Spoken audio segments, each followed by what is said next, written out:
నమస్తే, welcome to our channel. నేను సౌజన్య. YS Jaganmohan రెడ్డికి ఎలా అయితే ఒక్క ఛాన్స్ అనగానే ముఖ్యమంత్రి పీఠం ఎక్కించారో అలానే కడప ఎంపీగా పోటీ చేసినటువంటి వైఎస్ షర్మిలకు కూడా ఒక్క ఛాన్స్ అంటున్నారు. ఈసారి అవినాష్ రెడ్డిని కాదని చెప్పేసి వైఎస్ షర్మిలకు ఇవ్వండి ఇచ్చేటువంటి ఆలోచనలో అక్కడ ఉన్నటువంటి ప్రజలు ఉన్నారు అనేటువంటి వార్త ఇప్పుడు వస్తుంది. మరి ఇది ఎంతవరకు వాస్తవం ఏంటి, ఇలా జరిగేటువంటి అవకాశాలు ఉన్నాయా? మరి ఈ అంశానికి సంబంధించి వారి అభిప్రాయాన్ని మనతో పంచుకోవడానికి ఈ రోజు మనతో పాటు ఉన్నారు సీనియర్ జర్నలిస్ట్ డాక్టర్ దుర్గా వడ్లమని ఉన్నారు. వారితో మాట్లాడదాం. నమస్తే అండి. నమస్తే మా. కడప ఎంపీగా వైఎస్ షర్మిల పోటీ చేస్తున్నారు, అవినాష్ రెడ్డి కూడా పోటీ చేస్తున్నాడు. ఎలా అయితే జగన్మోహన్ రెడ్డికి 2019 ఎన్నికల్లో ఒక్క ఛాన్స్ అనగానే పట్టం కట్టారో ఇప్పుడు కూడా షర్మిలకి ఒక్క ఛాన్స్ అంటుంది ఆవిడ. సో ఆవిడకిద్దాం ఈసారి అవినాష్ రెడ్డి కాదని అనే ఆలోచనలో అక్కడ ఉన్నటువంటి ప్రజలు ఉన్నారు అని అంటున్నారు. ఇది ఎంతవరకు వాస్తవం, ఇలా జరిగేటువంటి అవకాశాలు ఉన్నాయా? తప్పకుండా ఉన్నాయి. ఎందుకంటే ప్రజల మూడు మీకు తెలిసి ఎట్లా మారుతుందో. అందులో ఇప్పుడు వాళ్ళకి సిట్యువేషన్ అర్థం అవుతుంది. ఇద్దరు చెల్లెళ్ళు సుడిగాలి పర్యటనలు చేస్తున్నారు. ఆ చేయటంలో కూడా వాస్తవాలను వాళ్ళు ప్రజలకు వివరిస్తున్నారు. చాలా ఖచ్చితంగా, చాలా నిర్మోహమాటంగా, చాలా ధైర్యంగా షర్మిల మాట్లాడుతున్నారు. మీరు చూస్తే అది కూడా అన్నగారిని ప్రశ్నిస్తోంది ఆవిడ. నేను రాజశేఖర్ రెడ్డి బిడ్డని, రాజశేఖర్ రెడ్డి బిడ్డగా మీ దగ్గరికి వచ్చాను, జగన్మోహన్ రెడ్డి ఇలా చేశాడు, మా బాబాయిని చంపించాడు, మా బాబాయిని ఎవరైతే చంపారో ఆ హంతకుడు ఎవరైతే ఉన్నారో అతన్ని పక్కన పెట్టుకుని తిరుగుతున్నాడు. ఇలా ఆవిడ అసలు భయం లేకుండా చక్కగా ప్రజల్ని చక్కగా సంబోధిస్తూ ఆవిడ మాట్లాడుతున్నారు. మీరు చూస్తే కనుక అయితే అసలు ఎంత ఎండల్లో వాళ్ళు, అసలు పెద్ద పెద్ద వాళ్ళు, మిడిల్ ఏజ్డ్ వాళ్ళు, చిన్నవాళ్ళు అందరూ వచ్చి ఆవిడ సభలకి హాజరవుతున్నారు. ఇంత మండు టెండలు కదా ఇప్పుడు. అవును, అందులో అసలు కడప పులివెందులా మనం చెప్పక్కర్లేదు.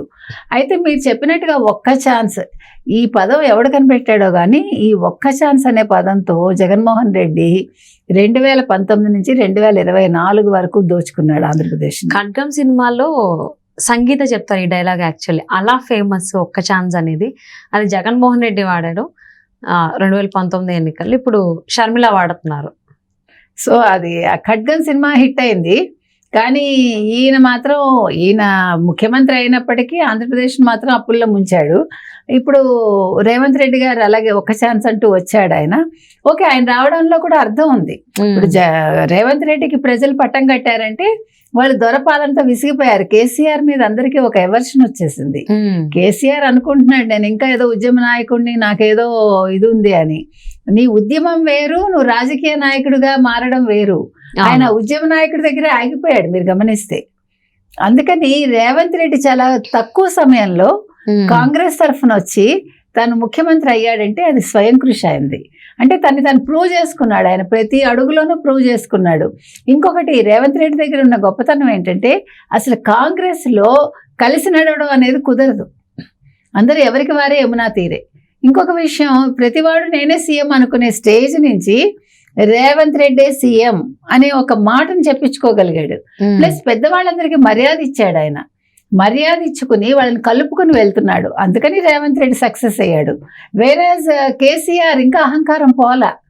ఇప్పుడు ఎలాగ ఈ ప్రభుత్వాన్ని కూల్చాలని ఆయన చూస్తున్నాడు. సరే, అది పక్కకు పెట్టేస్తే ఇప్పుడు మనం షర్మిల దగ్గరికి వస్తే అవినాష్ రెడ్డి ఇప్పుడు ఫేస్ వాల్యూ లేకుండా అయిపోయింది. ఇప్పుడు అరెస్టు అంటే సరే, ఎన్నికలు అయ్యాక అవుతుందో అరెస్టు, తర్వాత అవుతుందో తర్వాత విషయం. కానీ అవినాష్ రెడ్డి ఒక నిందితుడు అనేది ప్రజల్లోకి బాగా వెళ్ళిందమ్మా. ఈ వివేకానంద రెడ్డి హత్య విషయంలో అవినాష్ రెడ్డి పాత్ర ఉంది, అవినాష్ రెడ్డి ఎవరికి చెప్పలేదు, అతను సహకరించాడు ఎర్రగంగిరెడ్డికి అనేది నాటుకుపోయింది ప్రజల్లో బాగా.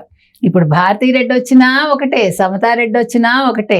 నిన్న రాత్రి వాళ్ళు నిర్ణయం తీసుకున్నారు, షర్మిలకు ఒక్క ఛాన్స్ ఇద్దాం మనం, ఎందుకంటే ఆ బిడ్డ తిరుగుతోంది, ఇట్లా రాజశేఖర రెడ్డి కూతురుగా వచ్చి అర్థిస్తోంది, చెంగుచాచి అర్థించింది మన్ని. ఆ అమ్మాయికి అంటే ఆ కెపాసిటీ ఉంది. ఆ రోజు అన్న కోసం తను తిరిగింది. ఈ రోజు ఒక తమ్ముడిని కాదని, అంటే తమ్ముడు హంతకుడు అయ్యాడు కాబట్టి అలాంటి వాడిని గెలిపించద్దు మీరని చెప్పటానికి వచ్చింది. అన్నగారు తప్పులు చేశాడు, అన్నగారు రాష్ట్రాన్ని దోచుకున్నాడు. ఆమె ఇష్టం ఉన్నా ఇష్టం లేకపోయినా రాజకీయాల్లోకి వచ్చి ఈరోజు ఎంపీగా నిల్చుని మనల్ని అడుగుతోంది కాబట్టి తప్పకుండా మనం ఒక్క ఛాన్స్ ఇద్దామని నిన్న ప్రజలు కడప ప్రజలు డిసైడ్ అయ్యారని వస్తోంది న్యూస్. ఇందులో నిజంగానే నిజం ఉంటుంది. ఎందుకంటే ఆవిడకి అన్ని రకాలుగా ఆవిడ షీఈ్ క్యాపబుల్. ఎవరు? షర్మిల. ఎందుకంటే తను రాజకీయ ప్రస్థానం అనేది ఎలా జరిగిందంటే తన కోసం ఏ రోజు తను అడగల. అవును, తన రాజకీయ ప్రస్థానం అంతా అన్నగారి కోసం అయింది. అన్నగారి కోసం అయ్యాక తన అన్నగారితో ఉంది. తర్వాత కూడా తను అనుకోలేదు. ఎప్పుడైతే అన్న బయటికి పంపించాడో అప్పుడు ఆవిడ తెలంగాణ వచ్చేసింది. తెలంగాణ ఇదయ్యాక ఇక్కడ కూడా ఆవిడ కాంగ్రెస్ కోసం ఆవిడ వదిలేసుకున్నారు. తర్వాత కాంగ్రెస్ అక్కడికి పిలిచి ఆవిడ ఎంపీగా నిల్చోమన్నారు. ఆవిడకి అధ్యక్ష పదవి ఇచ్చారు. అధ్యక్షురాలు అయింది ఆవిడ. సో ఇప్పుడు ఒక పట్టుదల కోసం బాబాయ్ని చంపిన వాళ్ళని బయటకు తీసుకురావాలి, అలాంటి వాళ్ళు నెగ్గకూడదు, ఆ ఒక్క రీజన్ కోసం ఆవిడ నిల్చున్నారు. కాబట్టి సునీత కూడా తనకి సపోర్ట్గా ఉండి తన తండ్రి చావుకి ఎవరు కారణమో చెప్పించాలి, దాన్ని బయటకు తీసుకురావాలి అని ఒక సదుద్దేశంతో ఆవిడ కూడా బయటకు వచ్చి మాట్లాడటం మొదలుపెట్టారు. అసలు ఎప్పుడూ ప్రజల ముందుకు వచ్చి మాట్లాడని సునీత ఈ రోజు చాలా చక్కగా మాట్లాడటం నేర్చుకుంది. అంటే ప్రజలకు విషయాన్ని అవగతం చేయడంలో ఆవిడ సక్సెస్ అయింది. సో ఇద్దరు అక్క చెల్లెళ్ళు తమ ఏం చెప్పదలుచుకున్నారో అది ప్రజలకి చక్కగా విశదీకరించారు. ప్రజలు కూడా దాన్ని యాక్సెప్ట్ చేస్తున్నారు. సో వాళ్ళ మైండ్ సెట్ ఇప్పుడు షర్మిలకి హెల్ప్ చేయాలనే ఉంది. సో అంటే ఇప్పుడు ఖచ్చితంగా కడప ప్రజలు ఎలా అయితే 2019 ఎన్నికల్లో జగన్మోహన్ రెడ్డికి ఒక్క ఛాన్స్ అంటే ఆ పట్టం కట్టారు, షర్మిల మాటలు విని కావచ్చు, విజయమ్మ గారి మాటలు విని కావచ్చు, ఇప్పుడు కూడా అలానే షర్మిల మాట నమ్మి ఆవిడకు ఒక ఛాన్స్ ఇస్తారా కడప ఎంపీగా? తప్పకుండా ఇస్తారండి. ఎందుకంటే ఇప్పుడు అవినాష్ రెడ్డి ఎక్కడికి వెళ్ళినా కూడా అతను జవాబు చెప్పుకోలేని పరిస్థితుల్లో ఉన్నాడు. మొహం ఎత్తి నేను చేయలేదు అని ఖచ్చితంగా ఎక్కడైనా చెప్తున్నాడా? మాట్లాడగలుగుతున్నాడా? నాకు సంబంధం లేదని కొన్ని ఒక్క మాట చెప్పాడా? నేను ఆ రోజు అక్కడ లేను, నాకు సంబంధం లేదు, నాకు ఏ ఫోన్లు రాలేదు అని ప్రజలకు చెప్పగలిగాడా ఈ రోజు వరకు? మౌనం ఎప్పుడూ కూడా అంగీకారం అవుతుంది. తను మౌనంగా ఉన్నాడంటే తప్పు చేసినప్పుడే మౌనంగా ఉంటాడు మనిషి. సో ప్రజలు అతన్ని యాక్సెప్ట్ చేయట్లే. ఇప్పుడు తను ప్రచారానికి వెళ్ళినా కూడా ఇలా ధైర్యంగా గడపకి వెళ్ళగలడా? భారతీరెడ్డి వెళ్ళగలుగుతుందా? ఎవరో వద్దు, భారతీరెడ్డి వెళ్ళగలుగుతుందా? తను నడుచుకుంటే వెళ్ళిపోతుంది అంతే. గడపకి వెళ్ళటం లేదు ఆవిడ. ఎక్కడాగినా ఆవిడకి ఎదురు ప్రశ్నలే వస్తున్నాయి ఆవిడ. కరెక్ట్. ఆవిడ నిలదీస్తున్నారు ప్రజలు చైతన్యం వచ్చింది. ఇది మనం చాలా సంతోషించాల్సిన విషయం. ప్రజలు ప్రశ్నిస్తున్నారంటే వాళ్ళు పరిస్థితులు ఎంత చక్కగా అవగతం చేసుకున్నారు, వాళ్ళు ఎంత చక్కగా ఆలోచిస్తున్నారు, వాళ్ళలో చైతన్యం వచ్చిందని మనం గుర్తించాలి.